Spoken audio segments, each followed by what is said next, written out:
नमस्कार। शक्ति शक्ति के कई रूप होते हैं। कभी वो ममता की मूरत है, तो कभी वो काल का रूप। नवरात्र के अवसर पर शक्ति के भिन्न भिन्न रूपों की पूजा की जाती है। उसी प्रकार यदि हम बात करें महिलाओं की, तो महिलाएं भी भिन्न भिन्न क्षेत्रों में अपनी महत्वपूर्ण भूमिका निभा रही हैं। अपने घरों में वो एक माँ, बहन, बेटी, बीवी, दादी, नानी, भाभी आदि के रूप में अपनी महत्वपूर्ण भूमिका का निर्वहन करती हैं। इसके साथ ही अपने कार्य क्षेत्र में भी वो बढ़ चढ़कर योगदान दे रही हैं और भिन्न-भिन्न क्षेत्रों में अपनी महत्वपूर्ण भूमिका का निर्वहन कर रही हैं। अपने नवरात्रि स्पेशल प्रोग्राम में हमने कई ऐसी महिलाओं से बात की, जो कि सामाजिक कार्यकर्ता के रूप में कार्यरत हैं, जिनमें आशा शर्मा जी, डॉक्टर सरस्वती खेतवाल जी, कविता गंगोला जी, रेशमा टंडन जी, जो कि एक सामाजिक कार्यकर्ता के रूप में कार्यरत हैं। और इनके साथ ही हमने तोशी अनित शाह जी से बात की, जो कि कंचनजंगा चढ़ने वाली पहली भारतीय महिला पर्वतारोही हैं। तो इसी क्रम में आज हम बात करेंगे हल्द्वानी और नैनीताल क्षेत्र से जुड़ी कुछ और महिलाओं से, जो कि एक महिला सशक्तिकरण का बहुत ही अच्छा हमें उदाहरण देती हैं। तो इस क्रम में हम बात करेंगे सबसे पहले नैनीताल विधानसभा क्षेत्र की विधायक माननीय सरिता आर्या जी से। फिर हम बात करेंगे मिसेज़ स्मिता मैम से, जो कि राज्य कर विभाग से हल्द्वानी क्षेत्र की डिप्टी कमिश्नर हैं। फिर हम बात करेंगे डॉक्टर गर्ब्याल जी से, जो कि बीडी पांडे महिला अस्पताल की जॉइंट डायरेक्टर हैं। फिर हम बात करेंगे हमारे डीएसबी कैंपस की पॉलिटिकल साइंस डिपार्टमेंट की एचओडी मिसेस नीता बोरा मैम से। और इसी क्रम में फिर हम बात करेंगे यहीं की बिजनेस वुमेन प्रीति सेठी जी से। और फिर हम बात करेंगे हमारी police circle officer Vibha Dixit ji से। तो आइए चलिए इनसे बात करते हैं और इनके आज तक के सफर के, इनके क्षेत्र में इनके सफर के बारे में इनसे और कुछ बातें जानते हैं। आज हमारे साथ मौजूद हैं नैनीताल विधानसभा क्षेत्र की विधायक श्रीमती सरिता आर्य जी। तो मैम, सबसे पहले मैं ये जानना चाहूँगी कि आपने इस क्षेत्र में अपना पहला कदम कैसे रखा और कैसे अपनी शुरुआत की? नमस्कार, मैं सरिता आर्या नैनीताल विधायक। मैं सबसे पहले तो मैं जब राजनीति नहीं करती थी, मैं एक ऑफिसर की वाइफ थी, मेरे हस्बैंड पीसीएस अधिकारी थे और जब नैनीताल आए तो हम लोग ऑफिसर्स कॉलोनी बुरखिल में रहते थे। हमारे ऊपर सैनिक स्कूल था, जिसकी प्रिंसिपल हमारी कला बिष्ट जी थी। कला बिष्ट जी ने जब यहाँ पर हम लोग नैनीताल में एआईडब्ल्यूसी एक शाखा खुली, जिसकी अध्यक्ष हमारी कमिश्नर साहब की वाइफ थी। चतुर्वेदी मैडम थे तब, चतुर्वेदी जी थे, उनकी वाइफ हमारी अध्यक्ष थी। उन्हीं की वजह से हमारे यहाँ पे शाखा खुली एआईडब्ल्यूसी। तो उसी से हमें प्रेरणा मिली, हमने सामाजिक कार्य काफ़ी किए। कला बिष्ट जी हमारी सचिव थी उसकी और उन्हीं की वजह से हम लोगों को ये प्रेरणा मिली एक राजनीति में आने का, हम लोगों का जो एक सामाजिक कार्य करने का हमें जो मौका मिला। हम लोगों ने कई प्रौढ़ शिक्षा और गाँव-गाँव जाके हम लोगों ने कई कार्य किए, चाहे हमने स्वास्थ्य के संबंध हो, प्रौढ़ शिक्षा, कई महिलाओं को हम लोगों ने प्रौढ़ शिक्षा उन लोगों को सिखाया, महिलाओं को उनके साइन कराने सिखाए। तो धीरे-धीरे प्रेरणा कर जब हम लोग एआईडब्ल्यूसी में काम किया, तो लोगों ने हमारा काम देखा तो उस बीच में यहाँ पे ये हुआ कि नैनीताल में नगर पालिका की सीट महिला एससी आ गई, आरक्षण क्योंकि मैं एससी हूँ, तो मेरे को यहाँ पर लोगों ने ये कहा कि आप चुनाव लड़ो, जिसमें स्वर्गीय हमारे सूरज कर्नाटक जी नगर अध्यक्ष हुआ करते थे कांग्रेस के। उन्होंने कहा कि आप चुनाव लड़ो और कांग्रेस से चुनाव लड़ो। तो मैंने नगर पालिका का चुनाव लड़ा और अपनी जनता और अपने कार्यकर्ताओं की वजह से मैं नगर पालिका अध्यक्ष 2003 में बनी, जिससे मैं जनता का भी और कार्यकर्ताओं का भी आभार प्रकट करती हूँ। और फिर 2012 में मैं नैनीताल से विधायक चुनी गई अपनी जनता और कार्यकर्ताओं की ही वजह से। बीच में 2017 में मैं चुनाव हार गई और फिर अभी 2022 में ऐसा अ, समीकरण बना कि मैं भारतीय जनता पार्टी से आज विधायक हूँ और मैं भारतीय जनता पार्टी का बहुत-बहुत आभार प्रकट करती हूँ कि उन्होंने मुझे पार्टी में भी लिया। एक महिला सशक्तिकरण का जो नारा होता है कि मैं कांग्रेस में रहकर मैं लड़की हूँ, मैं लड़ सकती हूँ का जो नारा मैं वहाँ दे रही थी, उसको सत्य भारतीय जनता पार्टी ने यहाँ पे किया। और महिला सशक्तिकरण का जो एक नारा होता है, उसको भारतीय जनता पार्टी ने मुझे शामिल कर और मुझे टिकट देकर सिद्ध कर दिया कि आप अ, बिल्कुल नारी हैं, आप चुनाव लड़ सकती हैं। मैं भारतीय जनता पार्टी का धन्यवाद करती हूँ और मैं आज भारतीय जनता पार्टी की ही बदौलत यहाँ पर और अपने सम्मानित कार्यकर्ता और जनता की बदौलत आज यहाँ पे विधायक हूँ और मैं बहुत-बहुत आभार प्रकट करती हूँ। जिस तरह से आज हमारे माननीय मुख्यमंत्री जी राज्य का विकास कर रहे हैं, माननीय मोदी जी के नेतृत्व में हमारा उत्तराखंड बहुत आगे बढ़ रहा है। माननीय मुख्यमंत्री जी ने जिस तरह से यहाँ पे कार्य किए हैं, चाहे हमारा महिला शैक्षिक जो 30% जो हम लोगों को आरक्षण दिया है महिलाओं को, मैं बहुत-बहुत आभार प्रकट करती हूँ और महिलाओं को सशक्त करने के लिए जो हम लोगों के महिलाओं के समूह हैं गाँव-गाँव में, उनको भी माननीय मुख्यमंत्री जी ने सशक्त करने के लिए विधायक निधि से कि आप उनको सशक्त करिए और अपनी विधायक निधि से उनको विधायक निधि दीजिए और महिलाओं को सशक्त करिए। मंगल उनके जो दल बने हुए हैं, समूह बने हुए हैं, उन्हें सशक्त करिए। ये माननीय मुख्यमंत्री जी का आदेश है और मैं बहुत-बहुत धन्यवाद प्रकट करूँगी और महिलाएँ आज हर क्षेत्र में आगे हैं। आप देखिए महिलाएँ चाहे आज मुझे बहुत अच्छा लग रहा है कि एक महिला बागेश्वर और रानीखेत से हल्द्वानी टैक्सी चला रही है। तो बहुत अच्छा लग रहा है कि महिलाएँ अपनी पैरों पे खड़ी हो रही हैं। समूह बहुत अच्छा चलाती हैं और अपने पैरों पे खड़ी हैं। चाहे हमारी महिला जो हमारी महिला सशक्तिकरण की सम्मानित हमारी मंत्री जी हैं, वो भी महिलाओं के लिए काफ़ी काम कर रही हैं। उनका भी आभार प्रकट करूँगी और जिस तरह से माननीय मुख्यमंत्री जी ने नकल विरोधी जो एक कानून लगाया जिससे कि हमारे युवाओं को प्रेरणा दी, मैं बहुत-बहुत आभार प्रकट करूँगी माननीय मुख्यमंत्री जी का। उनके नेतृत्व में हमारा राज्य काफ़ी आगे बढ़ रहा है विकास की ओर और नैनीताल मेरी विधानसभा है। नैनीताल विधानसभा में हमारा बलिया नाला है, हमारी अभी सड़कें हैं, सड़कों का पैसा आ रहा है और आपने देखा माल रोड में है, अभी सीवर लाइन ठीक हो रही है और जिस तरह से नैनीताल का जो एक सौंदर्यीकरण जो लोकल में डीएम साहब ने किया है, आपने देखा होगा हमारा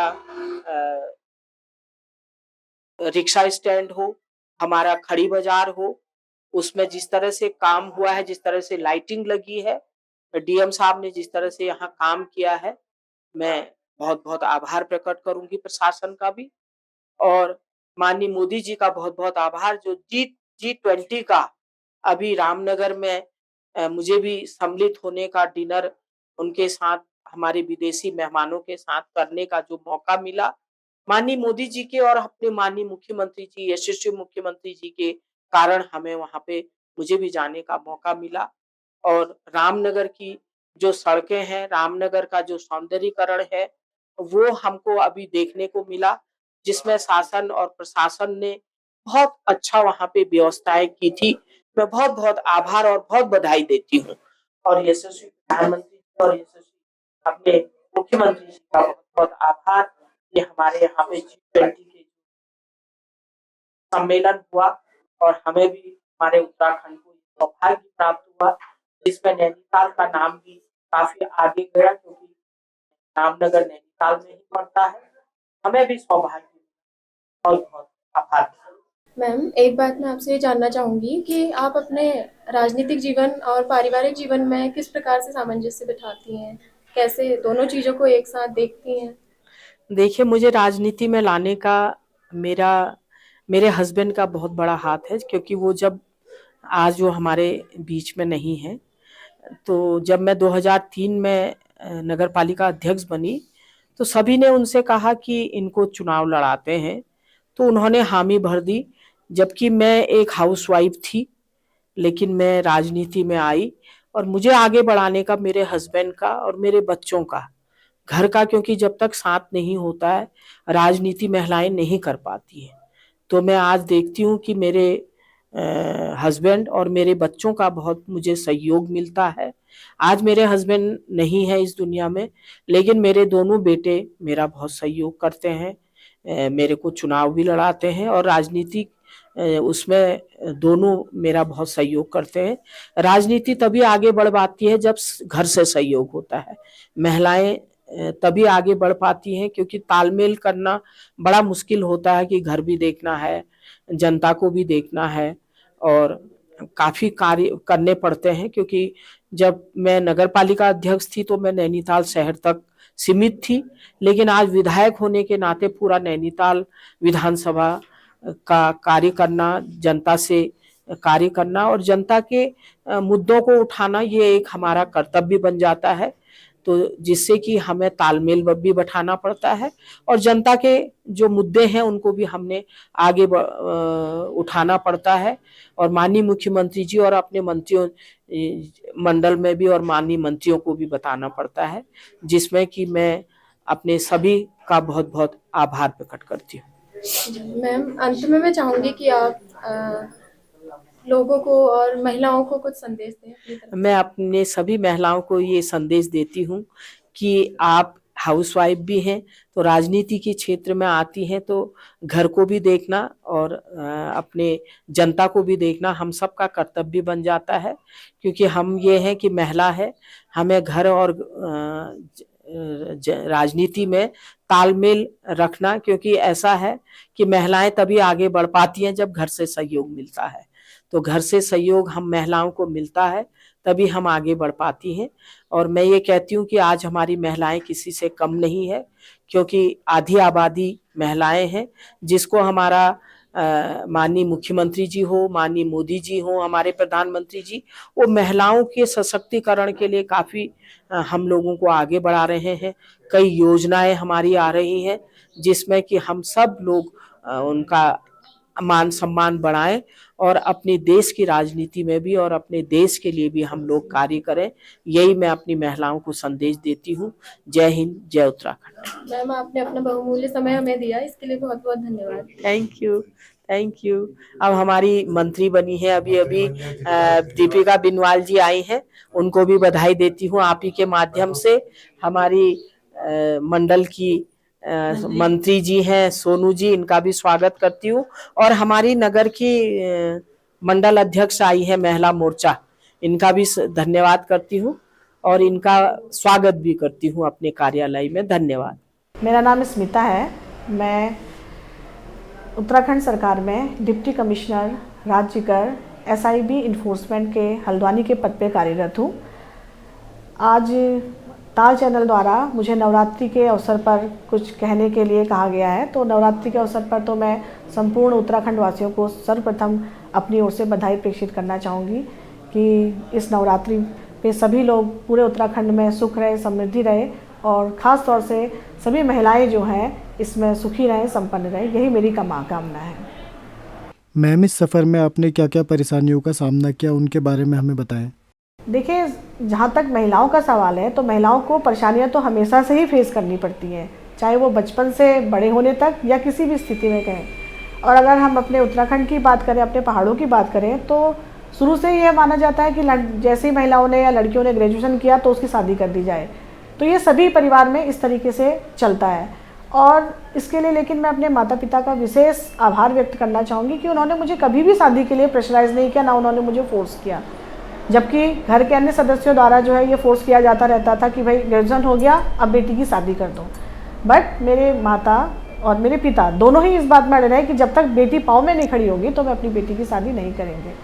तो इसलिए मैं परेशानी साथ साथ कही भी रही कि जिस तरह से लड़कों को शुरू से ही कई अवसर, हमारा क्योंकि पितृ प्रधान समाज है जहाँ पर को जो है पुरुषों को हमेशा वरीयता दी जाए है और महिलाओं को कम दी गई है। उस माहौल में ही अपने आप को ग्रेजुएशन करने के उपरांत ही इलाहाबाद कोचिंग इंस्टीट्यूट में मेरे माता पिता द्वारा मुझे भेजा जाना, जबकि उस समय महिलाओं का, जो मैं बता रही हूँ कि शादी करना है, एक टारगेट, एक उद्देश्य जो था घर वालों का हुआ करता था, परंतु उनके द्वारा मुझे सीधे इलाहाबाद यूनिवर्सिटी में जो है वो भेजा गया। तो उसके उपरांत जो है परेशानियां कई थी, लेकिन उन सबको सामना करते हुए ही आगे बढ़ने का लक्ष्य क्योंकि निर्धारित था, तो वो करते हुए मेरे द्वारा कार्य किया गया। मैम, आप सेल टैक्स से जुड़ी हुई हैं, इस फील्ड से जुड़ने के लिए आप दूसरे लोगों को क्या सुझाव देना चाहेंगी? देखिए, ऐसा कुछ नहीं कि इस फील्ड में ही लोग जुड़ें। महिलाएं तो, क्योंकि ये स्टेट पब्लिक सर्विस कमीशन जो है, इसके थ्रू इसमें एडमिशन होता है किसी भी महिलाओं का, तो उसके लिए तैयारी करनी पड़ती है। प्री एग्ज़ाम होता है, फिर मेंस होता है, फिर इंटरव्यू होता है। तो डिपार्टमेंट तो हर कोई अच्छा है, इसके लिए हम ये नहीं कहेंगे कि प्रशासन नहीं है या पुलिस नहीं है। और सेल टैक्स, जहाँ तक हमारे स्टेट टैक्स डिपार्टमेंट का सवाल है, तो महिलाओं को यहाँ पर को अपनी प्रतिभा का पूरा प्रयोग करने का अवसर प्रदान होता है, जहाँ पर कि वो अपने राज्य का किस प्रकार से कर में वृद्धि कर सकती हैं, किस प्रकार से हमारी इकोनॉमिक हम लोग डेवलपमेंट कर सकते हैं, तो इसमें महिलाएं अपना पूरा योगदान दे सकती हैं। हमारे राज्य में ही, अगर हम अपने उत्तराखंड की ही इस डिपार्टमेंट की बात करें, तो महिलाएं काफ़ी मात्रा में हमारे डिपार्टमेंट में सभी अच्छे पदों पर आसीन हैं, और उनके द्वारा राजस्व का जो वर्धन किया जाता है अपने पूर्ण मनोयोग के साथ किया जाता है। और जिस समय मैं ही यहाँ पर हल्द्वानी के पद पे कार्यरत थी, तो हिंदुस्तान, एक मैटर था हिंदुस्तान यूनिलीवर लिमिटेड का, तो मेरे द्वारा ही 45 करोड़ रुपया जो है वो टैक्स यहाँ पर को अपने प्रयासों से जमा कराया गया था।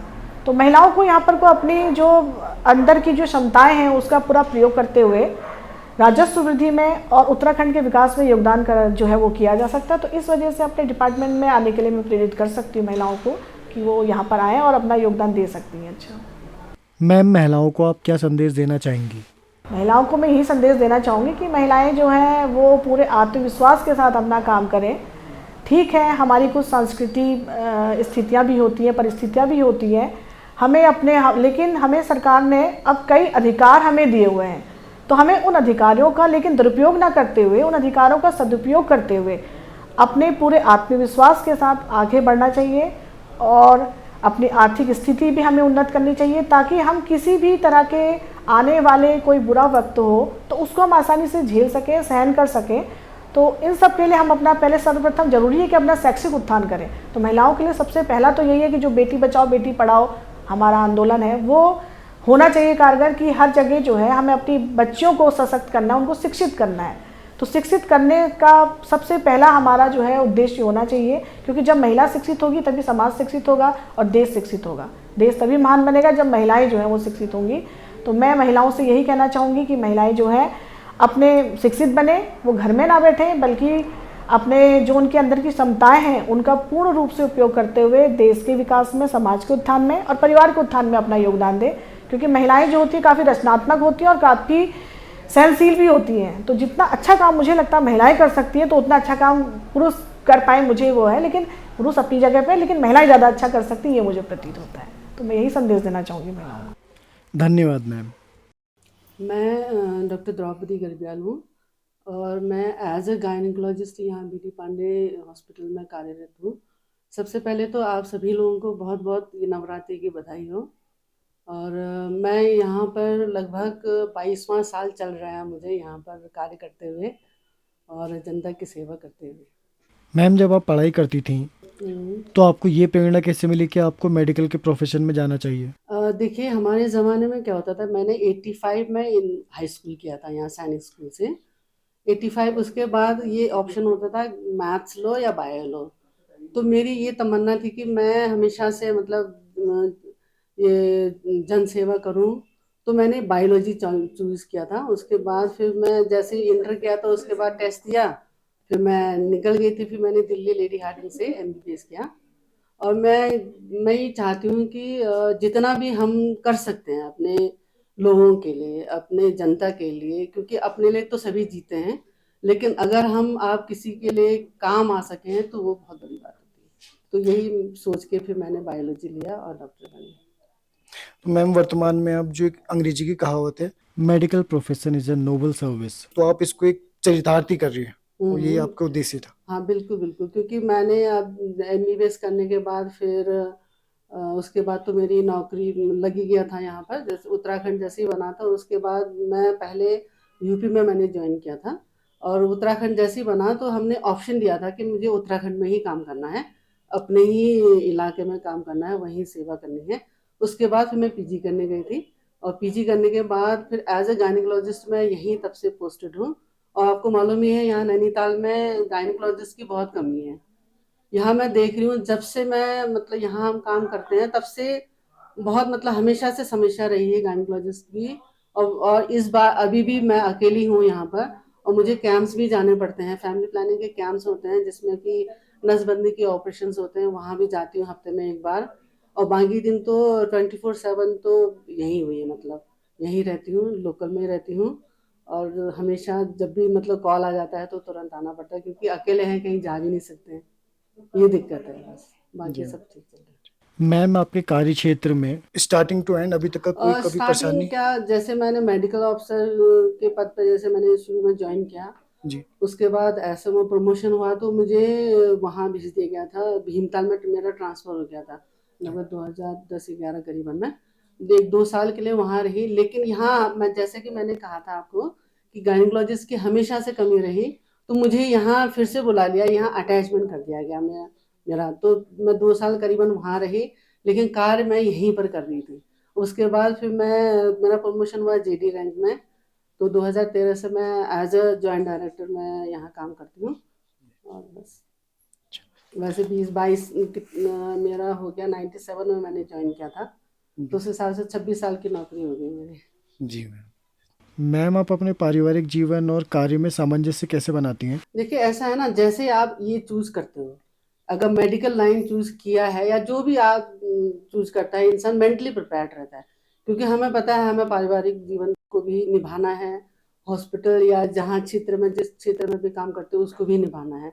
तो दोनों काम में हम साथ साथ कर लेते हैं, इसमें कोई बड़ी बात नहीं है, हो जाता है, मैनेज तो करना ही पड़ेगा आपको, और करते भी हैं। मैम, जैसे नॉर्मली जॉब जो होती हैं 10 to 5 की होती हैं, लेकिन यहाँ पे जहाँ तक मेरी जानकारी है मैम, कभी भी कोई इमरजेंसी हो जाए, कुछ हो जाए, तो यहाँ पे डे नाइट का कुछ नहीं होता है। बिल्कुल, यहाँ तो तो आप तब कैसे मैनेज करते हैं? नहीं, वो करना पड़ता है। जैसे पता चला कभी कभी तो ऐसा होता है, खाना खा रहे हैं, तुरंत इमरजेंसी आ गई, दौड़ दौड़ के आओ खाना छोड़ के, जी वो करना ही पड़ता है, क्योंकि हम इस लाइन में आए हैं तो हमें ये चीज नहीं सोचना है कि हमें ये टाइम बेटाइम हो रहा है, पता चला रात को सोए हैं तो आ रहा है कॉल, तो तुरंत दौड़ के आना पड़ता है। वो करना ही पड़ता है और करना भी चाहिए, इस क्षेत्र में आए हो तो आप। जी मैम, समाज के लिए आप कोई मैसेज देना चाहती हैं? नहीं, समाज में क्या मैसेज ये है कि सबसे पहले तो हम हेल्थ के लिए बोलेंगे, अपना जितना भी जो लोग ठीक है मेडिकल हॉस्पिटल्स होते हैं, अपना पहले केयर खुद करना है, प्रिकॉशंस लेने हैं। आजकल जैसे कि बीमारियां हो रही हैं, उसको अगर हम प्रिकॉशन पहले से लेंगे तो हॉस्पिटल आने की ज़रूरत ही नहीं पड़ेगी आपको। बाकी तो हम लोग बैठे हैं ही, हॉस्पिटल वाले लाइन में जितने भी ड्यूटीज़ पे हैं वो होते ही हैं, 24 आवर्स होते ही हैं। लेकिन मैं ये चाहती हूँ कि जितने भी महिलाएं हैं या पुरुष जो भी हैं, अपना पहले ध्यान खुद रखें, पहले शरीर है तब सब कुछ है, ठीक है जी मैम। जी। मैम, अपना अपना बहुमूल्य समय दिया उसके लिए आपको बहुत बहुत धन्यवाद मैम। जी, आपको भी धन्यवाद।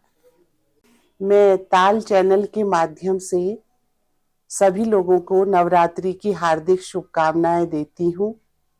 नव दुर्गा के 9 रूप हमको विविध क्षेत्रों में शक्ति देते हैं, प्रेरणा देते हैं, ज्ञान देते हैं। तो उस माँ दुर्गा के 9 रूपों को याद करते हुए मैं सबकी मंगल कामना करती हूँ और नवरात्रि की बधाई देती हूँ। मैम, शिक्षा के क्षेत्र को चुनने के लिए आपको प्रेरणा कैसे मिली? शिक्षा का क्षेत्र चुनने की जहाँ तक बात आती है कि जब मैं स्कूल में पढ़ती थी तो मैंने भारतीय शहीद सैनिक विद्यालय में पढ़ा। उस समय मैंने देखा कि वहाँ के जो शिक्षक थे बड़े ही समर्पित थे, और वहाँ की जो प्रधानाचार्य थी श्रीमती कला बिष्ट, उनका व्यक्तित्व काफी प्रभावशाली था। हम सब उनसे प्रभावित होते थे, और मैंने महसूस किया कि शिक्षा एक ऐसा क्षेत्र है जहाँ हम न केवल खुद पढ़ते हैं, अपितु हम अन्य लोगों को भी शिक्षा के माध्यम से आगे बढ़ा सकते हैं, और गुरु का स्थान बहुत बड़ा होता है। और मेरी जो माँ थी वो भी मेरी प्रेरणा का स्रोत रही। वे हमेशा कहती थी कि आप कोई भी कार्य करें, जिस कार्य में आपका सम्मान हो उस कार्य को आपको करना चाहिए, और बेटियों को निश्चित रूप से अपने पैरों पर खड़ा होना चाहिए। तो इस भावना से मैं पढ़ते गई। उसके बाद धीरे धीरे मैंने महसूस किया कि मैं विश्वविद्यालय में पढ़ाऊंगी। उसके पीछे भी मेरे मन में भावना यही थी कि वहां पर छात्र और छात्राएं सभी होंगे और उन सबको पढ़ाकर केवल किताबी ज्ञान ही नहीं, मैं उनके साथ धीरे धीरे रहकर उनका मार्ग प्रशस्त करने का प्रयास करूंगी। क्योंकि जो अध्यापक होता है, मैंने महसूस किया है, उसको कभी अपनी आयु का ध्यान नहीं रहता, क्योंकि वो बच्चों के बीच में रहता है, उनकी तरह उठता है, बैठता है। तो आज भी हम महसूस करते हैं कि हम अभी, हमारी उम्र क्या हमें याद नहीं रहती। तो मुझे लगा कि शिक्षा एक ऐसा क्षेत्र है जहां पर रहकर हम अपने पढ़ने के साथ साथ हजारों लोगों को शिक्षित कर सकते हैं। और यदि हम किसी लड़की को शिक्षित करते हैं तो उससे न केवल उसका घर शिक्षित होता है, अपितु जब उसका विवाह होता है, वो अपने ससुराल जाती है, तो वहां पर भी अपनी शिक्षा के माध्यम से उस परिवार के लोगों को भी आगे बढ़ाने का काम करती है। मैम, वर्तमान में भी क्या कन्याओं के लिए शिक्षा की परिस्थितियां अनुकूल हैं या नहीं? हाँ, जहाँ तक सरकारी प्रयासों की हम बात करते हैं, बालिकाओं की शिक्षा के लिए निरंतर सरकार प्रयासरत है और उनको बहुत सुविधाएं दी गई हैं।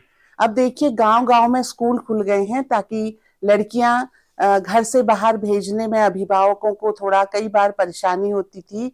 वो आर्थिक रूप से भी परेशानी होती थी, साथ ही साथ जिस तरह की समाज की स्थितियां हैं उस पर उनको एक भय बना रहता था। तो वहां स्कूल खुलने से निश्चित रूप से शिक्षा के प्रति छात्राओं की संख्या बढ़ी है। लेकिन मैंने ये पाया है कि जो ग्रामीण क्षेत्र हैं, वहां मैंने देखा है कि कई बार घरेलू कार्य करने के कारण छात्राएं स्कूल पर कहना चाहिए हमेशा नहीं जा पाती हैं, और इस कारण से उनकी जो शिक्षा है, जो उनके घर के भाई होते हैं, उनसे थोड़ा सा वो पिछड़ जाती हैं, क्योंकि वो हफ्ते में एक दिन गई और उनके भाई रोज जा रहे हैं। तो ये थोड़ी बहुत परेशानी वहां पर देखी गई है और धीरे धीरे अब सोच समाज की बदल रही है और आज की माँ पहले चाहती है कि उनकी बेटी पढ़े, अगर हम नहीं पढ़ पाए तो हम अपनी बेटी को पढ़ाएं। तो समस्याएं तो हर स्तर पर होती हैं, लेकिन समाधान के लिए समाज के लोग ही आगे बढ़ सकते हैं और वो बढ़ रहे हैं। ये बहुत अच्छी बात है जी। मैम, वर्तमान में आप किस पद पर पदस्थ हैं? मैं वर्तमान में डीएसबी परिसर कुमाऊं विश्वविद्यालय के अंतर्गत राजनीति विज्ञान की विभागाध्यक्ष हूँ। साथ ही साथ मैं डीएसबी परिसर के अंतर्गत चीफ प्रॉक्टर हूँ। अनुशासन बनाना मेरा दायित्व होता है। जीबी पंत पुस्तकालय की अवैतनिक मैं लाइब्रेरियन भी हूँ और महिला अध्ययन केंद्र कुमाऊं विश्वविद्यालय की मैं निदेशक हूँ। और मुझे इस बात की प्रसन्नता है कि इन सभी क्षेत्रों में मेरे जो सहकर्मी हैं वो मुझे सहयोग प्रदान करते हैं। कठिनाइयां आती हैं, लेकिन उन सहकर्मियों के माध्यम से हम उनके समाधान का प्रयास करते हैं। इसके लिए मैं उनको भी यहाँ पर धन्यवाद देती हूँ इस ताल चैनल के माध्यम से। और जैसे महिला अध्ययन केंद्र यहाँ पर हमने स्थापित किया है, तो उसमें हमारा विश्वविद्यालय जो भी काम हम करते हैं, हमको उसमें सहायता देता है, हमारे कुलपति हों, हमारे कुल सचिव हों। लेकिन हमको आज तक सरकार से किसी तरह की कोई ग्रांट नहीं मिली है, जबकि महिला अध्ययन केंद्र के लिए हमने सरकार को भी अपना प्रस्ताव भेजा है और उस प्रस्ताव के माध्यम से यदि यहाँ पर कुछ पदों का सृजन हो जाए तो महिलाओं की सशक्तता के लिए यह केंद्र अत्यंत प्रभावी भूमिका निभा सकता है। अपने कार्यकाल में मैंने लगातार 4 राष्ट्रीय संगोष्ठियां महिला अध्ययन केंद्र के अंतर्गत करी और उसके माध्यम से हमने स्टेटस ऑफ वीमेन इन उत्तराखंड उस पर किताब निकाली। महिला के मानव अधिकारों की स्थिति, दशा और दिशा पर हमने किताब निकाली। Challenges of human rights in Himalayan region, इस पर भी हमने वहां से किताब निकाली।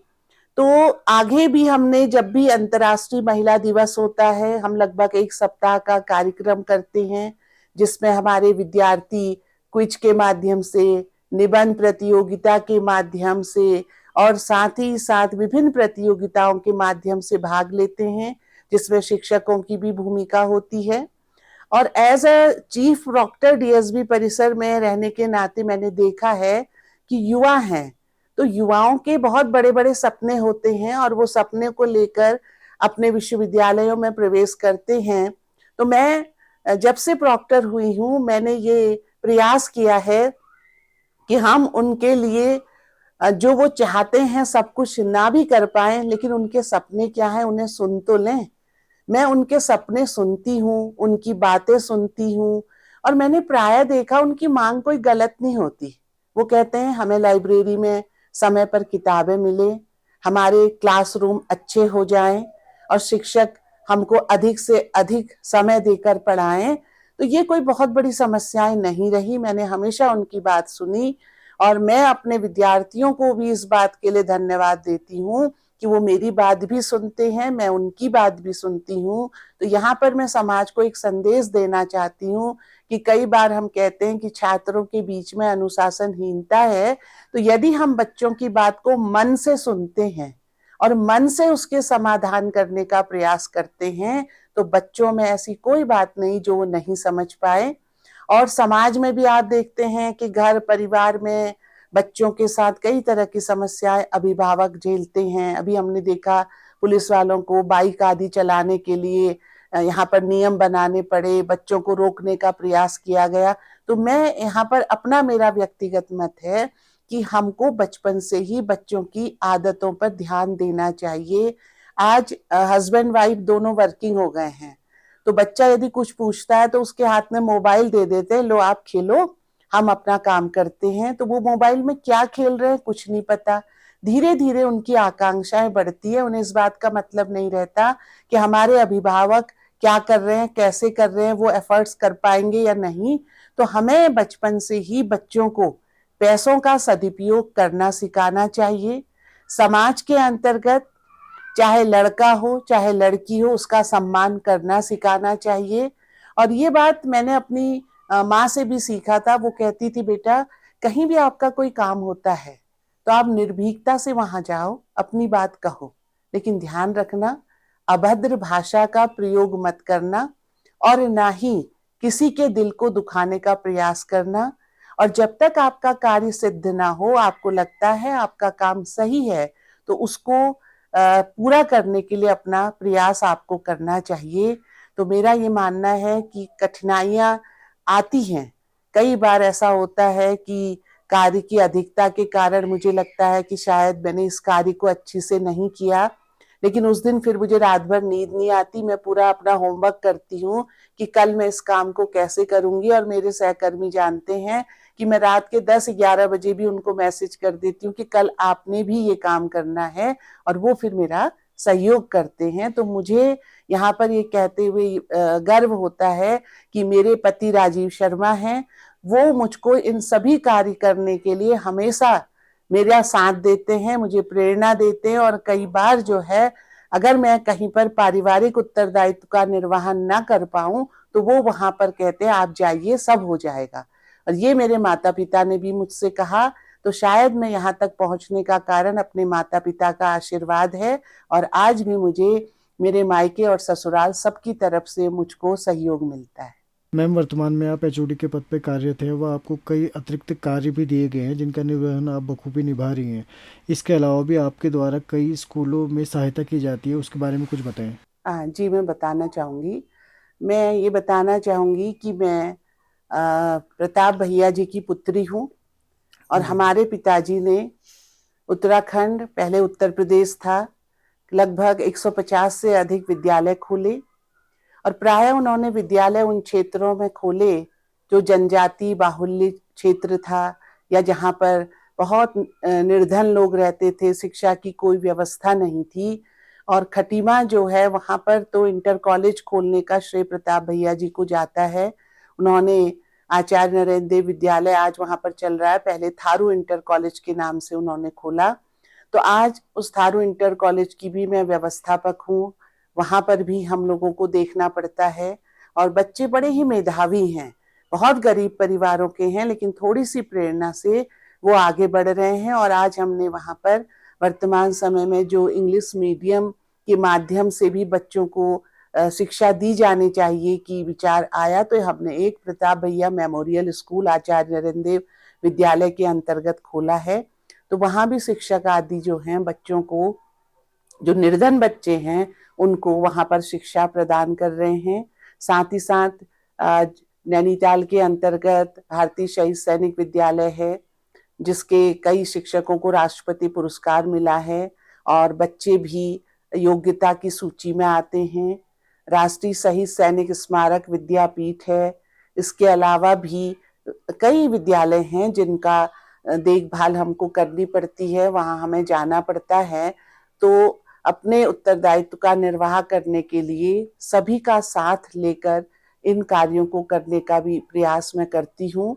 और कभी कभी इन कार्यों में मुझे कई बार ऐसा लगता है कि जितना मुझे वहाँ जाना चाहिए उतना मैं नहीं जा पाती हूँ, लेकिन आज के युग में ऑनलाइन के माध्यम से या जो है फोन आदि के माध्यम से मैं निरंतर वहाँ से जानकारी प्राप्त करते रहती हूँ। मैम, आप अपने पारिवारिक जीवन और शिक्षण कार्य में एक सामंजस्य कैसे बनाती हैं? सामंजस्य बनाने की जहाँ तक बात आती है, मैं प्रयास करती हूँ कि मैं अपना घर और परिवार के लिए जो कुछ करना हमारा दायित्व है उसका भी मैं निर्वहन करूँ। तो घर के अंतर्गत मैं अपना जो समय घर का होता है वो केवल घर को देती हूँ। उसके बाद जब पारिवारिक दायित्व में घर का सब लोग भोजन आदि कर लेते हैं, उसके बाद जब सब लोग सो जाते हैं, उसके बाद जो मेरा कुछ आजकल का समय ऐसा है कि कभी भी हमको कोई लेटर आ जाता है उसका जवाब देना पड़ता है, तो मैं रात को बैठकर उस काम को करती हूँ ताकि सुबह जब मैं उठूँ वो काम पुनः मेरे पारिवारिक दायित्वों के बीच में ना आए। थोड़ी मेहनत मुझे पड़ती है, थोड़ी नींद मेरी कम होती है, लेकिन उस काम को मैं करती हूँ। और उसके बाद जब मैं विश्वविद्यालय के अंतर्गत जाती हूँ, वहाँ कार्य करती हूँ, तो मैं कोशिश करती हूँ कि मैं अपने घर की बात को वहाँ पर ना लाकर अपने कर्तव्यों का निर्वहन पूरी जिम्मेदारी के साथ करूँ। और इसके लिए मैंने आपको पहले भी कहा, मुझे मेरे परिवार का पूरा सहयोग मिलता है। मेरे विश्वविद्यालय के सीनियर, जूनियर, मेरे सहकर्मी सबका सहयोग मिलता है और उसी कारण मैं अपने कार्य को मुझे लगता है जिम्मेदारी के साथ करती हूँ। मैम, आप कुछ संदेश देना चाहेंगी समाज को? हाँ, मेरा संदेश यही है कि आज हम देखते हैं कि समाज में नैतिक मूल्यों का पतन हो रहा है, बच्चों में नशे की प्रवृत्ति बहुत ज़्यादा बढ़ रही है, उससे उनका स्वास्थ्य तो खराब होता ही है, परिवार के अंतर्गत माता पिता को भी निरंतर मानसिक तनाव रहता है। तो इसके लिए मेरा संदेश यही है कि हमें अपने बच्चों की परवरिश बहुत जिम्मेदारी के साथ करनी चाहिए। और इसके लिए जैसा कि हमने देखा, यूजीसी ने भी कहा है कि महिलाओं को घर से काम करने की इजाजत भी मिलनी चाहिए, क्योंकि हम देखते हैं जब माता पिता दोनों चले जाते हैं तो बच्चों की अवहेलना होती है। तो कुछ इस तरह की व्यवस्था होनी चाहिए कि जो मापदंड हैं उसके अनुरूप महिलाएं किसी से कम नहीं है, वो सब काम कर सकती हैं, लेकिन यदि उनके साथ थोड़ा ये कंसीडर किया जाए कि उन्हें ऑनलाइन माध्यम से और घर से भी काम करने की सुविधा मिले तो वे अपने बच्चों पर भी नजर रख सकती हैं। तो ये मेरा पहला संदेश है कि यदि घर में कोई अन्य व्यक्ति बच्चों की देखभाल के लिए नहीं है तो वो सुविधा महिलाओं को सरकार के माध्यम से मिलनी चाहिए, जिससे बच्चे गलत मार्ग पर ना बढ़ें। और दूसरा, मैं ये भी कहती हूँ कि समाज में हमने देखा कई बार छोटी छोटी बच्चियों के साथ दुर्व्यवहार होता है, महिलाओं की गरिमा पर चोट पहुंचती है, महिलाओं के साथ अत्याचार होता है। तो उसके लिए मेरा मानना है कि हमें परिवार से ही अपने वातावरण को बदलना होगा। जब महिलाएं अपने लड़के और लड़की में भेद करना छोड़ देंगी और परिवार के अंतर्गत यदि कोई बच्ची ये देखती है कि उसका भाई गलत मार्ग पर चल रहा है तो वो अपने भाई को टोक सकती है कि भाई, अगर तुम उस बच्ची के साथ अपशब्द बोलोगे, दुर्व्यवहार करोगे, तो हो सकता है कोई मेरे साथ भी ऐसा ही कर ले। तो आपको ऐसा नहीं करना चाहिए। यदि एक परिवार से ये शुरुआत हो जाएगी तो धीरे धीरे समाज का माहौल बदलेगा और हम सब एक दूसरे को समझेंगे और समाज में महिलाओं का सम्मान और ज्यादा बढ़ेगा। यही मेरा कहना है। धन्यवाद मैम। जैसे कि हम पहले भी बात कर चुके हैं कि हमारे इस नवरात्रि स्पेशल प्रोग्राम में हम महिला सशक्तिकरण के ऊपर अलग अलग क्षेत्र से जुड़ी महिलाओं से बात कर रहे हैं। तो आज हम यहाँ पे आए हैं विभा दीक्षित मैम से मिलने, जो कि नैनीताल की पुलिस सर्कल ऑफिसर। तो आइए इनसे बात करते हैं। जैसे मैम, आप इस इतने बड़े उच्च पद पर पहुंचे और अभी तक का जहां से आपने शुरू किया था और अभी आप कितना टाइम हो गया है इस पद पे, तो आपकी थ्रू आउट जर्नी क्या रही है? आपने कैसे शुरुआत किया था और अब आप कैसे इस मुकाम पर पहुंची हैं? सबसे पहले मैं चाहूंगी आप अपनी जर्नी के बारे में हमें बताएं। सबसे पहले तो thank you so much for such kind words. तो मेरी जो जर्नी है, आई डोंट थिंक कि कोई बहुत अलग या यूनिक है। हम सब लोग जब स्कूल लाइफ में होते हैं अपनी, तो कोशिश करते हैं कि बहुत अच्छे से स्कोर करें, अच्छी चीज़ें सीखें, नई नई चीज़ों को लर्न करें, कुछ इनोवेटिव चीज़ें करें। तो मेरा भी उसी तरीके से था। उसके बाद मैं कॉलेज में आई, मैंने अपना इलेक्ट्रिकल इंजीनियरिंग से बीटेक करा पन्नागर यूनिवर्सिटी से। और उसके बाद धीरे धीरे जो मेरा ओरिएंटेशन है वो सिविल सर्विसेज की तरफ हो गया। एंड उसके बाद एक बहुत लंबी journey, not in the sense of time but in the sense of कि आपको अपने को मोल्ड करने के लिए एक जो प्रिपरेशन में जिस तरीके की मेहनत लगती है, एक डेडिकेशन लगता है, एक आपको अपने को बहुत चेंज करना पड़ता है, स्ट्रैटेजीज सीखनी पड़ती हैं, क्या चीज़ पढ़नी है, क्या चीज़ नहीं पढ़नी है, किस तरीके से फोकस करना है। तो वो एक बहुत अच्छी लंबी जर्नी थी मेरे लिए, जिसमें आप बहुत कुछ सीखते हो, आप एज ए ह्यूमन बहुत चेंज होते हो, बहुत सारी नई चीज़ों को आप अडेप्ट करते हो एंड ओवरऑल एक बेटर पर्सन बन के आप निकलते हो। तो उस जर्नी के बाद मेरा ये एग्ज़ाम हुआ, क्लियर हुआ, and today I am sitting in front of you after a rigorous physical and mental training. जैसे आपने बात की कि आपने बहुत सारी चीज़ों पे खुद पे वर्क किया या फिर आपने जो रिग्रेसिव वर्क किया, मैं एक बार चाहूंगी कि जो आपने नई चीज़ें सीखी, जैसे आपने बताया थ्रू आउट योर जर्नी उस एग्ज़ाम को क्लियर करने की, तो ऐसी कौन सी नई चीज़ें जो आपने की या फिर जो आप चाहेंगी कि औरों के लिए भी एक हेल्पफुल होंगी, जो आपकी तरह यहाँ पे इस इस चेयर में बैठना चाहती है एज एन ऑफिसर, तो उनके लिए अगर आप कुछ बताएं कि आपने क्या क्या चीज़ें नई ऐड ऑन की, क्या क्या नई आदतें? ठीक है, मैं आदतों पे बात करती हूँ क्योंकि जब हम स्टडी पे आते हैं या सब्जेक्ट्स पे आते हैं, तो जब हम स्कूल में होते हैं तो कुछ बहुत सिलेक्टेड सब्जेक्ट्स पढ़ते हैं। फिर हम कॉलेज में आते हैं तो हमारा फील्ड और छोटा हो जाता है, बिकॉज हम किसी फील्ड में एक्सपर्टीज गेन कर रहे होते हैं। लेकिन जब आप सिविल सर्विसेज की तैयारी कर रहे होते हो तो आपका फील्ड होराइजन जो है वो बहुत ब्रॉड हो जाता है। मतलब you have to know everything. मतलब जितना ज़्यादा आप इनकम्पास कर सकते हैं, जितना ज़्यादा आप अपना होराइजन एक्सपैंड कर सकते हैं, आपको उतनी कोशिश करनी होती है। तो that is a different, very different thing from your graduation. Your graduation में you're working on a particular subject, particular field, and you're expertising on that. So that is the difference when it comes to studies or academics. But वैसे अगर मैं बात करूँ तो उसमें बहुत सारी चीज़ें हैं जो मैंने सीखी। जैसे मैंने, क्योंकि जर्नी बहुत लंबी हो जाती है, बहुत मोनोटोनस हो जाती है, तो sometimes you do not know how to motivate yourself every day.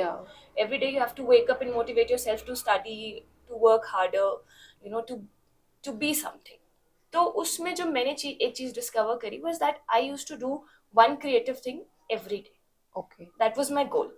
ठीक है, it can be anything, be it a painting, B it cooking, B it going for a run in a certain time period, or anything, but something creative that I will do for myself, and that will actually improve my personality, improve me. That is something that I will do, and that will be new every day. Okay. But the studying and academic part will remain the same, but that was my target for every day. So that I used It to was maintain. also like help in clearing your mind. Yes, exactly. It used to keep me motivated, and I still try to follow that. Oh, really nice. जैसे आपने बोला कि आपने BTech किया है अपने graduation में, तो उस टेक्निकल फील्ड से आप इस फील्ड में आने का क्या मोटिवेशन था, या फिर आपने क्या सोचा कि आफ्टर बीटेक यू थॉट कि I have to do, I have to come in this area? See actually हम सबका फैमिली का एक बैकग्राउंड होता है, एंड कहीं ना कहीं हमारे फ्रेंड्स, फैमिलीज और जो भी जिनसे भी हम इंटरेक्ट करते हैं वो एक इम्प्रेशन हम पे छोड़ते हैं, उनसे हम बहुत सारी चीज़ें सीखते हैं, वो भी हमसे कुछ चीज़ें सीखते हैं। तो जो मेरे पेरेंट्स रहे हैं, तो दोनों ने उन्होंने हमेशा से सोचा है कि वो सोसाइटी में क्या रोल प्ले कर सकते हैं, of how they can give back to the society. So that thing got inculcated in me as well. So I was always wondering कि मैं सोसाइटी में क्या रोल प्ले कर सकती हूँ, या मैं किस पोजीशन पे हो सकती हूँ, वहां पे होंगी तो मैं क्या सोसाइटी को दे सकती हूँ, क्या सोसाइटी से मुझे मिलेगा, and all those kind of variations I always use to think about it. And तब आई फाइनली फेल्ट कि अगर मैं ऐसे किसी पोस्ट पे आती हूँ तो there is a lot that I can do for the society. तो इसीलिए आई फाउंड कि मैं शायद यहाँ पे प्रॉपरली मतलब सही फिट करूंगी in the puzzle of life. तो that is how I got motivated to come in this services. Okay. Yeah. एक क्वेश्चन मैं पूछना चाहूंगी, जैसे आपने बोला कि आप हर दिन कुछ हाँ. नया करती हैं and Yes. Still you do it. Yes. तो ऐसी कौन सी हॉबी है जो आप अभी सबसे ज्यादा जिसके टुवर्ड इंक्लाइंड हो, या फिर जो आपको सबसे ज्यादा हैप्पीनेस है, सबसे ज्यादा मेंटल पीस देती है, ऐसी कोई hobby? There are a lot of hobbies. I'm a person of hobbies. So Multi-talented. I really like to paint. I paint, I doodle, and sometimes I write poems, Okay. and lot of things. But these are the major things that I usually do. And besides this, I usually I read at least one book in a week. Oh, I that's try to really do nice. that. I am also trying to develop that habit, but Yes. I'm not in like. But books में ना, you know what is the thing is कि आपको अपनी liking को identify करना है. Yeah, true. कि आप fiction पढ़ना चाहते हैं, नॉन फिक्शन पढ़ना चाहते हैं, या फिर आप पोइट्री पढ़ना चाहते हैं, किस तरीके का, या हिस्टोरिकल फिक्शन पढ़ना चाहते हैं, लॉट्स ऑफ जॉनर्स. तो यू हैव टू आइडेंटिफाई. तो उसके लिए you will have to first browse all those sections, and then you finally come to one conclusion कि हाँ भी मुझे ये पसंद है, तो I will collect things of that sort. So What are your favorite genre in reading, और ऐसी कोई बुक जो आप सजेस्ट करना चाहो? there are a lot of I cannot select one thing, Particular one particular thing. I really enjoy poetry. poetry. And ये हमारे लिए थोड़ा सा दुर्भाग्य है कि जो हिंदी कविताएं हैं, हिंदी जो हमारा लिटरेचर है, उसके बहुत अच्छे अच्छे जो हमारे पोएट्स हैं, उनका अब हार्ड कॉपी में हम लोगों को बुक्स इतनी इजीली अवेलेबल नहीं हो पाती. भले ही अभी जो रीसेंट वाले हैं उनकी हो जाती है, बट जो बहुत अच्छे पुराने हैं उनकी कुछ सिलेक्टेड बुक्स ही हैं as compare to English literature. तो poetry is one of the things that I really love. उसके अलावा मुझे नॉन फिक्शन रीडिंग्स बहुत अच्छी लगती हैं, चाहे वो हिस्टोरिकल रीडिंग्स हों, इकोनॉमिक्स से रिलेटेड हों, फाइनेंशियल रीडिंग्स हों, वो I really enjoy. And sometimes I like एक स्लाइस ऑफ लाइफ सुना होगा. Yeah. Yes. Slice of life. So that genre I also enjoy reading. Okay, that's really nice. I think reading is something जो हमें हमेशा कुछ ना कुछ नया सिखाती है in like Yes. every part of our life. जब आप किसी बुक को पढ़ते हैं, उसके किसी कैरेक्टर से जानने की कोशिश करते हैं कि उसके क्या लाइफ के स्ट्रगल्स रहे, somehow you relate to it, somehow you feel कि okay, I could have done like this. Yeah. So there are a lot of things that you learn as a person, और आप you will always feel that you're a different person after reading a book because you gain a lot of things. Yeah. Yes. One thing I want to ask कि आपकी through out journey कोई ऐसा weak point या ऐसा कोई मतलब बहुत ऐसी कोई प्रॉब्लम रही हो जो जिसने आपको बहुत पुश्ड अप किया हो या पम्प्ड अप किया हो कि ओके मतलब यू थॉट कि this is a low point, but after that thing कि आप एकदम से बहुत एनर्जेटिक होकर निकले हो, ऐसे कोई भी सिचुएशन आप हैंडल के बारे में हमें बता सकते हैं? देखिए, अप्स एंड डाउन तो लाइफ में ना, they are a part of your life. You always go through them. तो there is मतलब वो वैसा फिल्मी सीन नहीं है कि मेरे साथ कुछ बहुत बुरा हुआ and then I felt so bad and then I like fought back. ऐसा नहीं था. But yes, obviously आप कई बार बहुत अच्छी प्रिपरेशन करते हो, आप को लगता है कि नहीं मैं तो बिल्कुल सक्सेसफुल होने ही वाली हूँ या होने वाला हूँ, एंड देन फाइनली जब रिजल्ट आता है तो इट्स समहाउ द अपोजिट. तो आपको ऑब्वियसली बुरा लगता है, but then again it's about कि आपका नेचर कैसा है, आप कितने अच्छे से अपने को उसको नेगेटिव को पॉजिटिव में कन्वर्ट करते हो कि next time I will be better. तो that is always a thing, but I don't have such a remarkable loss in my life. No.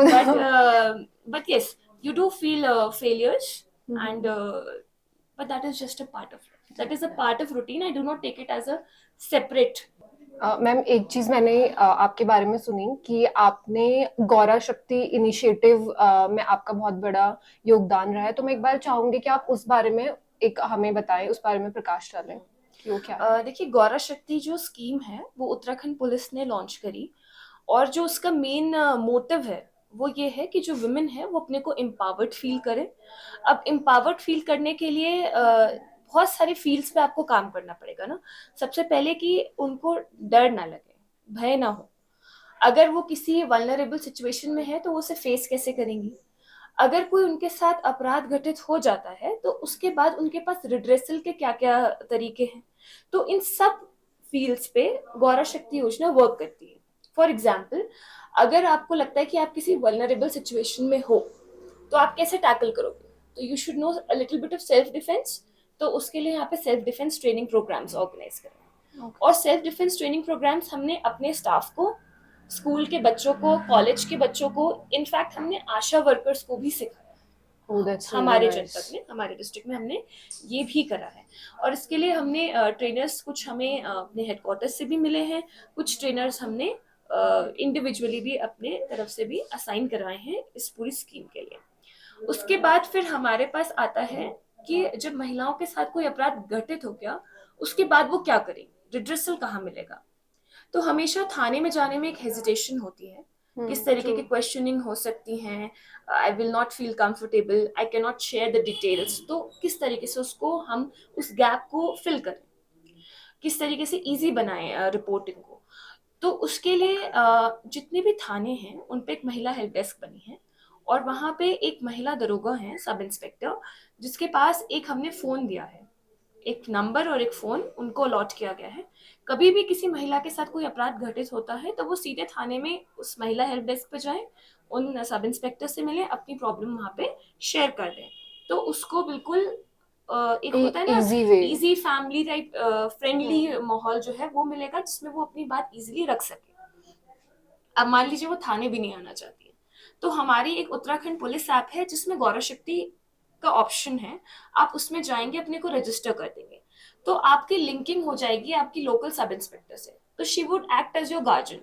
और सपोज यू आर फेसिंग कि आपका कोई फोटो है, किसी ने व्हाट्सएप स्टेटस पे डाल दिया और उसके नीचे अनशन चीजें लिख दी, या फेसबुक पे आपका कोई वीडियो अनशन मॉर्फ करके डाल दिया, तो now what would you do. तो आप सीधे उसमें, आप सब इंस्पेक्टर से लिंक हैं, आप उनको मैसेज करके भी कंप्लेन कर सकती हैं, व्हाट्सएप पे कॉल करके भी कंप्लेन कर सकती हैं, लिख के फोटो खींच के भी व्हाट्सएप कर सकती हैं, कुछ भी जैसे आपको कंफर्टेबल लगे। And then that sub inspector would help you out through the legal process कि अब नेक्स्ट आपको क्या करना, because we are very confuse कि हमें आगे क्या करना है ना, क्या प्रोसेस क्या होगा। तो she would help you out and she would help you resolve that issue. तो ये फिर से मैं बता रही हूँ कि गौरा शक्ति के थ्रू होता है। इसी तरीके से कई बार हम प्रॉब्लम में होते हैं, हमें पता नहीं कि हमें किसको कॉल करना है, कौन से थाने में हमें करना है, किससे बात करनी है। तो इसमें भी उसमें क्या है, इम्पोर्टेंट आपके जो नंबर्स हैं पुलिस से रिलेटेड वो सारे उस पर मेंशन है। इसके अलावा हमारे लीगल राइट्स क्या है, ये कैसे पता चलेंगे, तो ये भी आपको सब वहाँ पे मेंशन है कि सेक्सुअल हरासमेंट हो गया, सेक्सुअल अब्यूज हो गया, कहीं पोर्नोग्राफिक कंटेंट से रिलेटेड कुछ हो गया, आप अपना कोई प्राइवेट चीज़ में आप इन्वॉल्व थे और उसकी किसी ने फोटो वीडियो बना के वायरल कर दी। तो ऐसी कोई भी चीज़ है, चाहे छोटा ऑफेंस हो, बड़ा ऑफेंस हो, ऑफेंस इज एन ऑफेंस, तो उस सब के आपके जो भी लीगल राइट्स हैं वो भी वहाँ पे क्लियरली मेंशन्ड है, ताकि आप अवेयर बन सके। जब तक अवेयर नहीं बनेंगी तो तब तक आप लोग मतलब हम एम्पावर्ड भी नहीं हो सकते, जब हमें पता ही नहीं है कि क्या गलत है क्या सही। So in that sense, Gaura Shakti is a very holistic plan and it aims to empower the women. I think that's a really nice initiative क्योंकि every day वुमेन्स के साथ, महिलाओं के साथ बहुत सारे क्राइम्स होते हैं जिनका आधे से ज्यादा या फिर more than like I guess बहुत ही कम एक्चुअल में रिपोर्ट होते हैं बिकॉज ऑफ दीज इश्यूज कि कैसे हम कहाँ जाएं, कैसे उनको लीगली हमें नहीं पता कि क्या राइट्स हैं हमारे। तो I think it's a very easy way जिसके थ्रू वुमेन आकर और अपने लिए रिड्रेसल ले सकते हैं। एंड सबसे अच्छी बात यह है कि इसमें हम लोगों ने डेडिकेटेड टीम्स बना रखी हैं जो अवेयरनेस कैंपेन्स चला रही हैं।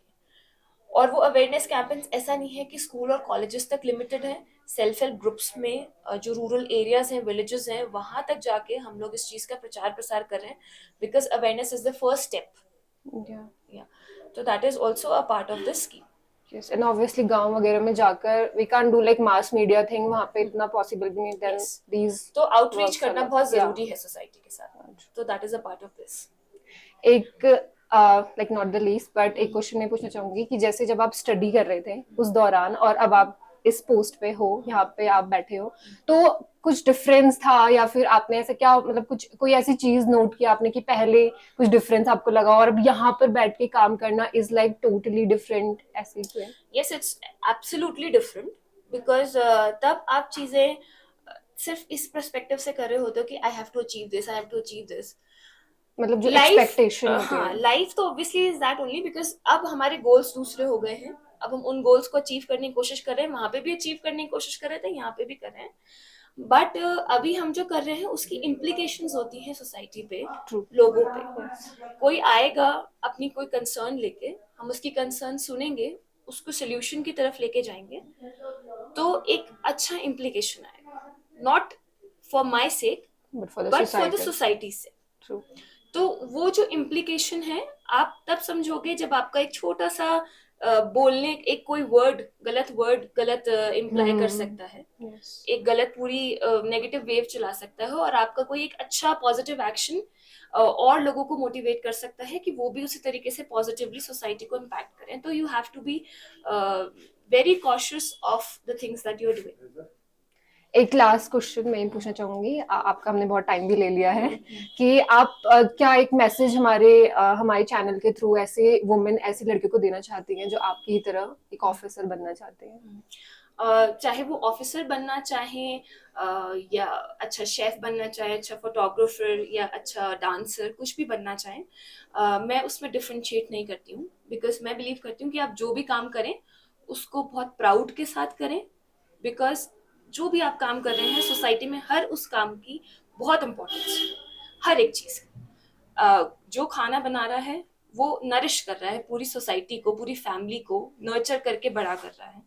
जो टैक्सी चला रहा है वो किसी को सेफली घर पहुंचा रहा है या उसकी जर्नी डेस्टिनेशन तक पहुंचा रहा है। तो हर किसी का बहुत इंपॉर्टेंट रोल है। मैं बस यही कहूंगी कि आप जो भी अपना काम कर रहे हैं उसको बिल्कुल प्राउडली करें, क्योंकि आप ही उसको इतने अच्छे ढंग से कर पा रहे हैं, और उसी प्राउड फीलिंग के साथ अपने हर काम को अच्छे से करते चलें, and you will achieve great things for yourself and for the society as well. Thank you so much ma'am Thank you for so your much. Time. नमस्ते दर्शकों, आप सभी को, ताल चैनल को और हमारे सारे प्रिय दर्शकों को नवरात्रि की ढेर सारी शुभकामनाएं। नमस्कार, मैं भी सबको नवरात्रि की बहुत बहुत बधाई देती हूँ। और जैसा कि आप जानते हैं कि हमारा ये सीरीज चल रही है जो नवरात्रि स्पेशल है, उसमें हम लोग महिला सशक्तिकरण को लेके हमारी जितनी महिलाएं हैं जो कि आज के दौर में अपनी शक्ति दिखा रही हैं, अपना काम दिखा रही हैं, उसी क्रम में हम प्रीति सेठी जी के पास आए हैं जो कि बिजनेस की फील्ड में बहुत अच्छा कर रही हैं और नैनीताल में इनका बहुत नाम है और welcome group of hotels run करती हैं, जो कि सिर्फ एक सिंगल होटल नहीं है लेकिन ग्रुप ऑफ होटल्स है जो कि ये खुद अकेले रन करती हैं। ये ओनर और मैनेजिंग डायरेक्टर हैं। नमस्कार मैम। तो मैम इसी बारे में मैं आपसे जानना चाह रही थी कि आप ये जो होटल रन कर रही हैं, तो आपकी ये जो स्थिति है जो आप करने शुरू करनी है, तो इसमें आप कैसे पहुंची, आपने क्या क्या करा, क्या क्या आपने सीढ़ियां चढ़ी जो आप इसमें पहुंची? एक्चुअली मैं पहले तो एक हाउसवाइफ थी जी। मैंने एक छोटा सा स्कूल खोला था। हाँ जी जी। फिर उसके बाद हमारे घर में कुछ ऐसे सर्कमस्टांसेस बनते गए, कुछ ट्रेजेडीज होती गई जी तो इतना बड़ा बिजनेस था जिसको देखने के लिए कोई नहीं था जी। तो मेरे हस्बैंड के बाद मेरे को फिर यहाँ पे ये होटल देखने के लिए आना पड़ा जी। और मतलब बच्चे बहुत छोटे थे तब, तो पर मेरे को मेरी फैमिली का, मेरे फ्रेंड्स का, मेरे वेल विशर्स का, आप सभी लोग का बहुत सपोर्ट मिला है। तो मेरे जितनी भी प्रॉब्लम्स थी हर टाइम पे मेरे को एक सोल्यूशन मिलता चला गया। वेल विशर्स बहुत थे जी। मेरे हस्बैंड के क्लोज फ्रेंड्स थे जिन्होंने बहुत हेल्प की जी।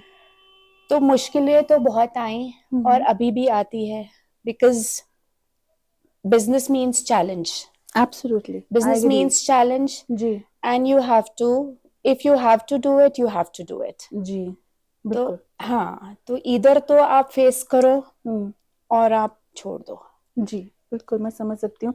और जैसे कि प्रीति जी मेरी बहुत बहुत अच्छी दोस्त भी हैं और मैं जानती हूँ बहुत पहले से उन्होंने जैसे ये चैलेंजेस को फेस किया। जिस समय की ये बात कर रही हैं, उन्होंने एक स्कूल खोला था जो कि अपने लिए खोला था।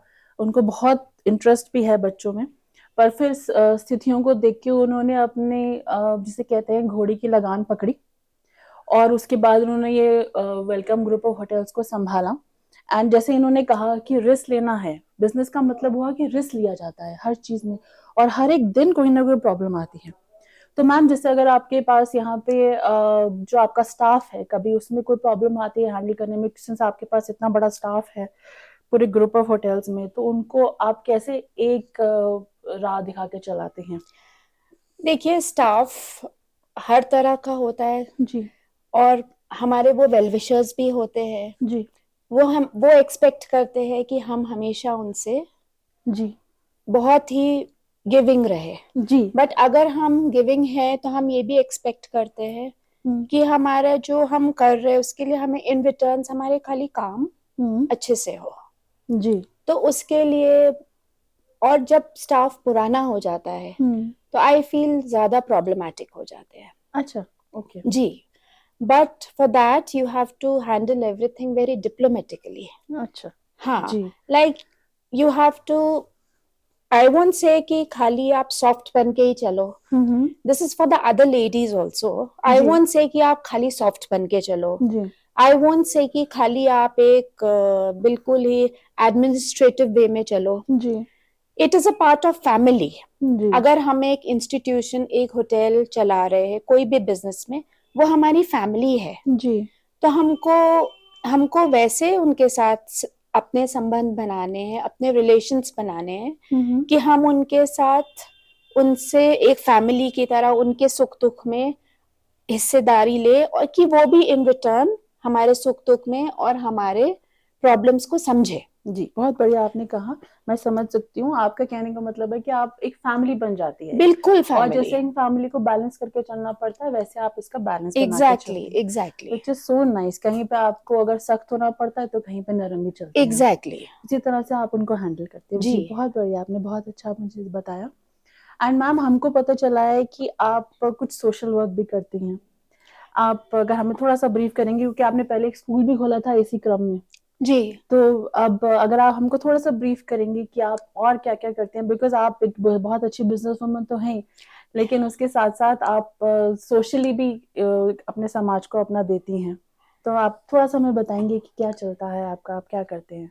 एक्चुअली मेरे को मेरे आई मीन पेरेंट्स से, फैमिली से ये मिला है कि यू शुड हेल्प अदर्स। जी हमारे रिलीजन में भी है हाँ, यू शुड हेल्प कि अदर्स। देना चाहिए। जी इफ यू बिल्कुल। Have, if you are able to, you should help. जी पर अगर आप हेल्प कर रहे हो, आप ये मत एक्सपेक्ट करो कि इन रिटर्न आपको क्या मिलेगा। जी बिल्कुल आप बिंदास होके, you just have to do it. जी so I have adopted 4 children. हाँ जी I have adopted 4 children and उनकी मैं एजुकेशन एंड उनका एंटायरली क्लोथिंग से लेकर रहने का everything that is so I good, do it. That is so हाँ। नाइस, दैट इज सो तो nice. That is it. I mean, और जी, जी, बाकी जी। जितना हो सकता है, बट एक्चुअली मैं नहीं, ऑन एयर ये हो रहा है, पर ये चीज मैं मतलब करके जतलाना नहीं चाहती हूँ। जी I don't want to show off. जी बिल्कुल, मैं आपकी बहुत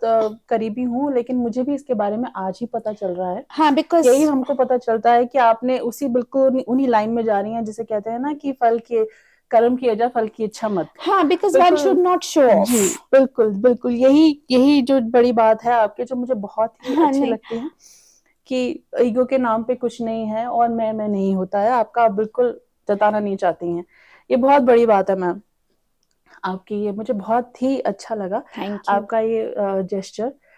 मैम और हम आपके बारे में और बताएं कुछ अपने बारे में। मेरे बच्चे मेरे साथ हैं। जी they have been a pillar of strength. जी my parents are with me. जी वो रांची से है, बट जी। आफ्टर माय हस्बैंड वो ऑफ एंड ऑन यहाँ रहते हैं और वहाँ रहते हैं। जी। मतलब पेरेंट्स है, फैमिली है, फ्रेंड्स है। आज उन्हीं की वजह से मैं हूँ। जब मेरे हस्बैंड की डेथ हुई थी जी तो बहुत बुरा फेज देखा था हमने। जी। बहुत लोगों ने कहा ये नैनीताल छोड़ के जा रही हैं। हम्म। होटल के सेल के लिए फोन्स आते थे, जी।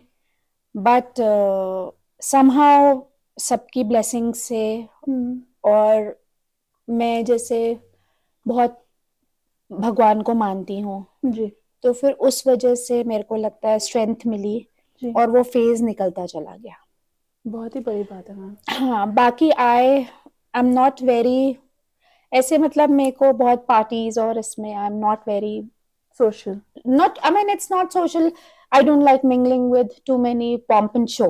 Okay. It's not a pomp and show thing. जी। ठीक है, since Simple. मेरे ऊपर है तो सुख दुख में मेरे को जाना पड़ता है, जी, वो तो आप करती हैं। but I have to look after my children also, after the hotel also. जी, नहीं आप बहुत अच्छे तरीके से मैनेज करती हैं। यही मैं आपसे जानना चाह रही थी कि आप कैसे घर को और अपने बिजनेस दोनों को हैंडल करती हैं। And I am very sure you work like a iron lady.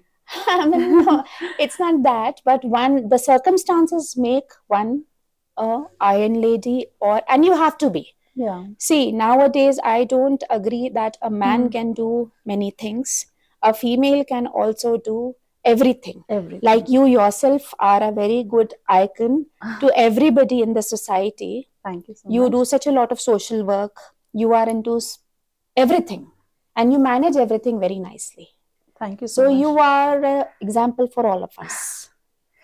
So it is like, you know, it is जी। like women should, I feel आजकल जब हम लोग इतने, हमारे बच्चे, हमारे सब कोई, हम लोग इतना educated है, तो फिर why not use it? Absolutely. Why not use it? Absolutely. I am very far away from the gadgets. Okay. हाँ, because I think it is a waste of time. Of course, ऐसा नहीं है कि मैं inactive हूँ बिल्कुल भी, but I'm not too much into the gadgets and all, Right. the telephone, the Right. Facebook, Insta, everything. Yeah.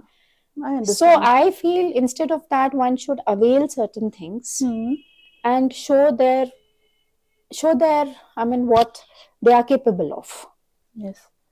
And I believe, as far as your meditation and your inner soul, relaxation is concerned, I believe you're into that also. Yes. I follow Sahaj Mark. Okay. Sahaj Mark Heartfulness Meditation. Okay. That has been 8 years since Alright. I'm following that. It Okay. has really helped me. Right. And then I go to the Gurudwara religiously every day. And ऐसा कुछ नहीं है, जब से हम पहाड़ में आए हैं, नीम कलोरी बाबा जी को भी बहुत मानती हूँ। जी, बिल्कुल। नैना देवी मंदिर भी जाती हूँ। ऐसा नहीं है, मतलब सब भगवान में अपने बच्चों को भी यही बोल रखा है कि जहाँ से निकलते हो, जहाँ जाते हो, पाषाण देवी भी जाते हैं हम, तो हमें हाथ जोड़ने चाहिए। जी, बिल्कुल बिल्कुल, आपने बहुत सही कहा। जितने भी रिलीजन्स हैं, बल्कि सिखिज्म भी हिंदुइज्म का ना तो ब्रांच ही है। बिल्कुल, एग्जैक्टली। और सब एक ही चीज बताते हैं कि खुश रहो, खुशी बांटो और पीस, और रहो, अंदर भी खुश रहो, दूसरों को भी खुश रहो। I absolutely agree with that ma'am. आपसे बात करके मुझे बहुत बहुत अच्छा लगा। Thank you so much for giving us your time. Thank you so much. Thank you so You much, considered me a part of this thing. Of That is a course. big privilege for me. Of course. Yeah, Thanks a totally. ton. Thank you so much. Thank you so much, ma'am. Okay. Thank you, Preeti. नमस्कार, मैं दीपिका बिनवाल। मैं आप लोगों का, मैं अपने शीर्ष नेतृत्व का बहुत आभार व्यक्त करती हूँ। उन्होंने मुझे जिला मंत्री चुना गया है, और मैं अपने विधायक जी का भी धन्यवाद ज्ञापित करती हूँ कि उन्होंने भी हमारा पूरा साथ दिया, हर चीज़ में साथ देती हैं। और इसी के साथ मेरे बगल में बैठी मेरी दीदी कविता गंगोला जी, उनका भी धन्यवाद देती हूँ। और मेरे बगल में बैठी पूर्व जिला उपाध्यक्ष महिला मोर्चा सोनू शाह जी का भी धन्यवाद। और यहाँ पर सभी उपस्थित सभी लोगों का तहे दिल से धन्यवाद देती हूँ कि सब लोगों ने मुझे सम्मान दिया, और सभी लोगों को नवरात्रि की हार्दिक शुभकामनाएं।